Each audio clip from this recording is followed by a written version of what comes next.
नमस्कार दोस्तों, स्वागत है आपका अपना क्लास ओनली फॉर स्टडी में।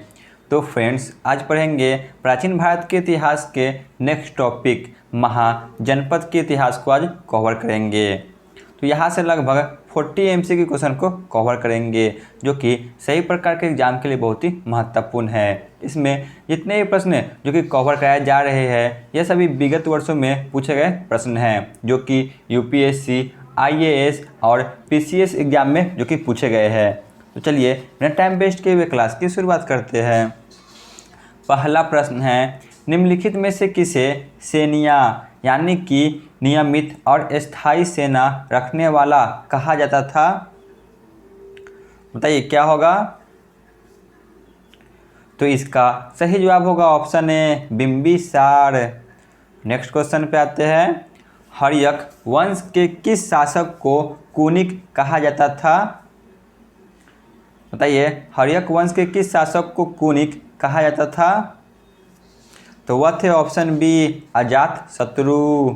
क्वेश्चन नंबर 3 पे आते हैं। निम्नलिखित में से मगध का कौन सा राजा सिकंदर महान के समकालीन था? सिकंदर महान के समकालीन कौन से राजा थे? तो वह थे option C, Ghananand. Question number 4 पे आते हैं। निम्नलिखित में से कौन सा एक सिकंदर के आक्रमण का प्रभाव नहीं था? बताइए इनमें से क्या होगा। निम्न में से कौन सा एक सिकंदर के आक्रमण का प्रभाव नहीं था? ये सभी बहुत ही महत्वपूर्ण प्रश्न हैं, जो कि बार बार सही प्रकार के एग्जाम में पूछे जाते हैं। यदि आप चैनल पर नए हो तो चैनल को अवश्य सब्सक्राइब कर ले। तो इसका सही जवाब होगा ऑप्शन डी, उसने भारत को यूनान की रियासत बनाया। क्वेश्चन नंबर 5 पे आते हैं। किस शासक ने गंगा एवं सोन नदियों के संगम पर पाटलिपुत्र नामक नगर की स्थापना की?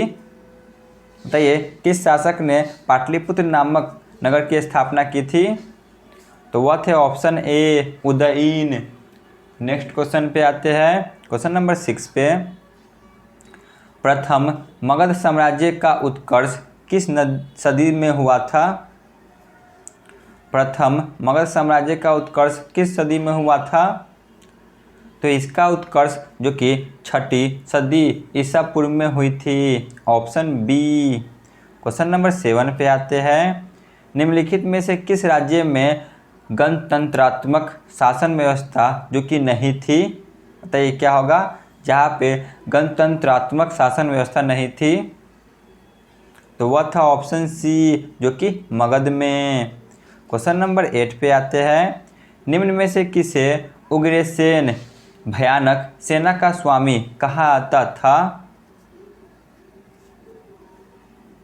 क्या होगा।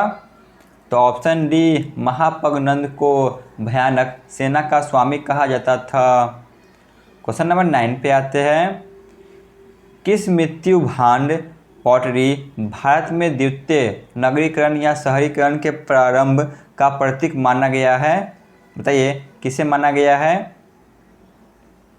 तो वह है ऑप्शन ए, उत्तरी काले पॉलिशकृत बर्तन को। क्वेश्चन नंबर 10 पे आते हैं।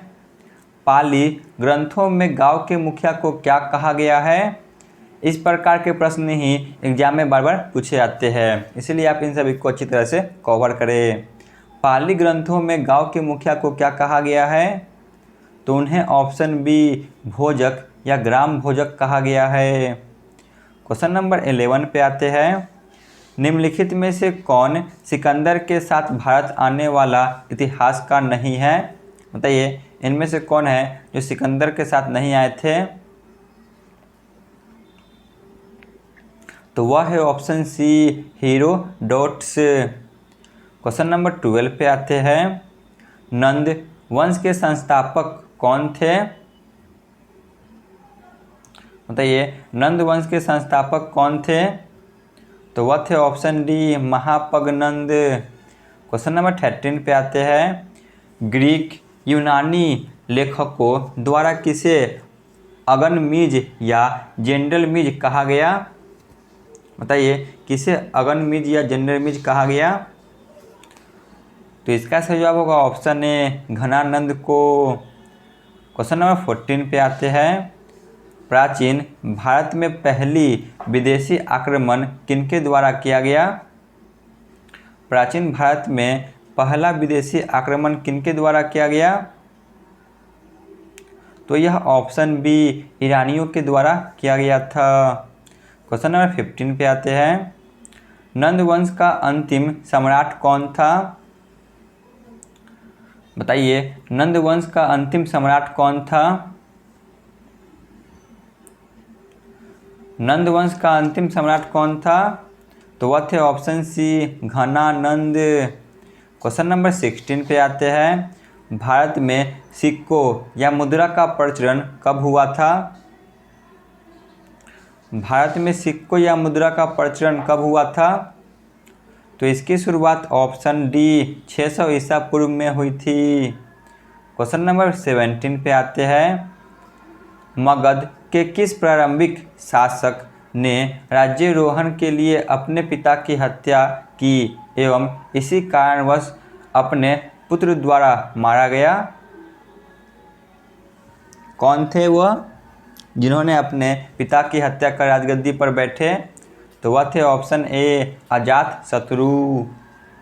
क्वेश्चन नंबर 18 पे आते हैं। ईरान के खमनी वंश के किस शासक ने भारतीय भूभाग को जीतने के बाद उसे फारस साम्राज्य का 20वां प्रांत बनाया? तो वह थे ऑप्शन बी डेरियस या डायर बाहु प्रथम। क्वेश्चन नंबर 19 पे आते हैं। विश्व का पहला गणतंत्र वैशाली में किसके द्वारा स्थापित किया गया? तो यह ऑप्शन सी लिच्छवी के द्वारा स्थापित किया गया था। क्वेश्चन नंबर 20 पे आते हैं। हाइडेस्पिज या वित्सवा आधुनिक नाम इसका झेलम का युद्ध है जो कि 326 बीसी किन किन शासकों के बीच में हुआ था? बताइए, जो हाइडेस्पिज का युद्ध है जिसे आधुनिक नाम जो कि झेलम के युद्ध के नाम से जाना आता है, क्योंकि यह युद्ध झेलम नदी के किनारे हुई थी इसीलिए। तो यह किन शासकों के बीच हुई थी? तो यह ऑप्शन डी सिकंदर और पोरस के बीच हुई थी। Option D. क्वेश्चन नंबर 21 पे आते हैं। छठी सदी ईसा पूर्व के दौरान बड़े राज्यों के उदय का मुख्य कारण क्या था? बताइए, बड़े राज्य के उदय का मुख्य कारण क्या था छठी सदी ईसा पूर्व में? तो वह था ऑप्शन ए उत्तर प्रदेश और बिहार में व्यापक पैमाने पर लोहे का प्रयोग। क्वेश्चन नंबर 22 पे आते हैं। मगध की प्रथम राजधानी कौन सी थी? मगध की प्रथम राजधानी कौन सी थी? मगध की प्रथम राजधानी गिरिवर्ज या राजगीर थी। Question number 23। मगध सम्राट बिंबिसार ने अपने राजवैद्य जीवक को किस राज्य के राजा की चिकित्सा के लिए भेजा था? बताइए, क्या होगा इसका सही जवाब? तो इसका सही जवाब होगा ऑप्शन सी अवंती, जो कि भेजा था। ठीक है ना। क्वेश्चन नंबर 24 पे आते हैं। किस शासक ने अवंती को जीतकर मगध का हिस्सा बना लिया? बताइए, किसने अवंती को जीतकर मगध का हिस्सा बना लिया? तो वह थे option D Shishunag. Question number 25। निम्न में से कौन एक बौद्ध ग्रंथ 16 महाजनपदों का उल्लेख करता है? क्या होगा बताइए? तो वह है ऑप्शन ए अंग उत्तर निकाय। क्वेश्चन नंबर 26 पे आते हैं। किस मगध सम्राट ने अंग का विलय अपने राज्य में कर लिया? किस मगध सम्राट ने अंग का विलय अपने राज्य में कर लिया? तो वह थे option B Bimbisara. Question number 27 पे आते हैं। शिशुनाग ने किस राज्य का विलय मगध साम्राज्य में नहीं किया? जो शिशुनाग थे इन्होंने विलय मगध साम्राज्य में नहीं किया? बताइए कौन से राज्य का? तो वह है option C, Kashi. Next question पे आते हैं, क्वेश्चन नंबर 28 पे। निम्न में से कौन एक मगध साम्राज्य की राजधानी नहीं रहा? बताइए इनमें से कौन है जो मगध साम्राज्य की राजधानी कभी नहीं बना? तो वह है option D, Kaushambi. Question number next पे आते हैं 29। ईरान के खमनी वंश के किस शासक ने भारतीय भूराजस्व को जीतने के बाद उसे फारस साम्राज्य का 20वां प्रांत बनाया? ये क्वेश्चन जो कि रिपीट हो गया है, क्या होगा बताइए? तो ऑप्शन ए, ठीक है ना, डेरियस या डायर बाहु प्रथम। क्वेश्चन नंबर 30 पे आते हैं। काशी और लिच्छवी का विलय मगध साम्राज्य में किसने किया? बताइए काशी और लिच्छवी का विलय मगध साम्राज्य में किसने किया? तो वह थे option B, Ajatashatru. Question number 31 पे आते हैं। हाइडेस्पिज यानी कि झेलम का युद्ध किनके बीच हुआ था? ये भी रिपीट हो गया है, बताइए क्या होगा? इसका सही जवाब होगा ऑप्शन सी, यह सिकंदर और पोरस के बीच हुआ था। क्वेश्चन नंबर 32 पे आते हैं। 323 ईसा पूर्व में सिकंदर महान की मृत्यु हुई थी। बताइए इनकी मृत्यु कहाँ हुई थी? सिकंदर महान की मृत्यु, इनकी मृत्यु ऑप्शन डी, बेबीलोन में हुई थी। क्वेश्चन नंबर 33 पे आते हैं। किस शासक द्वारा सर्वप्रथम पाटलिपुत्र की राजधानी के रूप में चयन किया गया?